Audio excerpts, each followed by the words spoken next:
Dans quelle box as-tu mis les pieds en premier? Alors la première box affiliée à laquelle je suis allé, c'était Cross Warrior à Montévrain, à côté de Disney.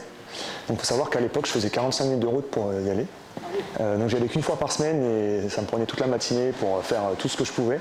Et après je complétais soit dehors quand il faisait beau, ou soit dans une salle de muscu que j'ai juste ravagé à faire des HSPU, des wall balls, etc. Heureusement que les patrons étaient plutôt cool. À la fin ils m'ont juste donné un pot de peinture et j'ai réparé le mur que j'avais abîmé. Mais ça va, ils étaient cool, surtout qu'à l'époque j'étais le seul Uluberlu à faire ça dans la salle. Donc voilà, une fois par semaine j'allais dans une box, c'était la seule proche. Après il y avait Paris mais c'était compliqué d'y aller. Et après je complétais comme je pouvais, salle de muscu et dehors. Et comment tu t'entraînais? Est-ce que tu suivais des profs particulières? Donc tu parlais de crossfit.com au début, donc j'imagine que c'était la seule prof que tu suivais. Oui. Et comment ça...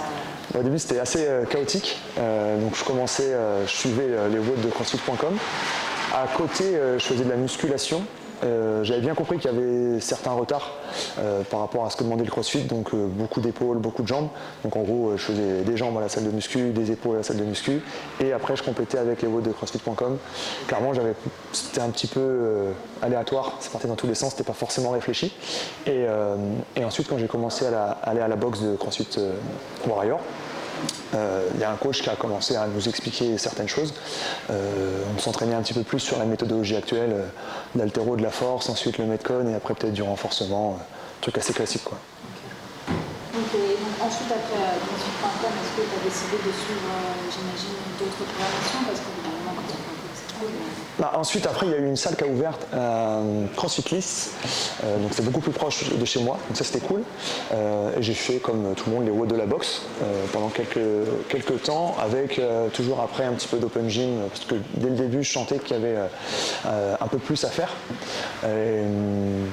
Au final, j'ai dû faire ça pendant 1 ou 2 ans. Et je voyais que je stagnais pas mal sur certains points. J'avais du mal à développer des skills, j'avais du mal à développer de la force. Et donc la première prog que j'ai suivie, c'était une prog perso. C'est Alexandre Jolivet qui me l'avait faite. Il venait s'entraîner pour préparer les régionales à l'époque, je me souviens, alors je ne sais plus l'année exactement, ça devait être 2014-2015, dans cette même box. Et il proposait voilà, une programmation perso, donc j'ai commencé avec lui, donc c'était mes premiers cycles de force, les premiers entraînements construits où je venais, je devais faire ci, puis ça, etc. C'était moins aléatoire. Et après, un peu comme tout le monde, une fois que j'ai fini de travailler avec lui, j'ai bossé sur Comtrain de Bergeron parce que c'était le leader à l'époque. À l'époque, c'était le leader et il avait vraiment le monopole, on va dire. Et j'ai aussi travaillé avec Viking Training, tout en à chaque fois peut-être suivre les WOD de la boxe dans lesquels je travaillais ou voilà, pour compléter, parce que c'était pas forcément à chaque fois je passais d'une prog à une autre, il y avait des périodes un petit peu de flou où je cherchais. Et c'est là où après, au bout de quelques années de pratique, j'ai eu l'idée de faire ma programmation. Parce que je voyais que ça ne me convenait pas forcément. À chaque fois, ça tombait. En fait, si tu veux, je trouvais jamais le paquet parfait. Dans le sens qu'une prog perso comme celle qu'Alex me faisait, c'était super, mais c'était très perso. Donc je la faisais tout seul. Et c'était pas marrant. Quand tu n'avais pas envie de faire forcément certains entraînements tout seul, c'était encore plus dur. Après, pour donner l'exemple, Comtrain, je pense que clairement j'avais pas le niveau. Même s'il y avait des adaptations où j'avais pas la connaissance pour adapter au mieux pour moi. Et après, Viking Training, je pense que c'était ce qui se rapprochait le plus de ma philosophie, de mes besoins. Le problème, c'est que moi, je ne suis pas un athlète full-time et ça me prenait trop de temps.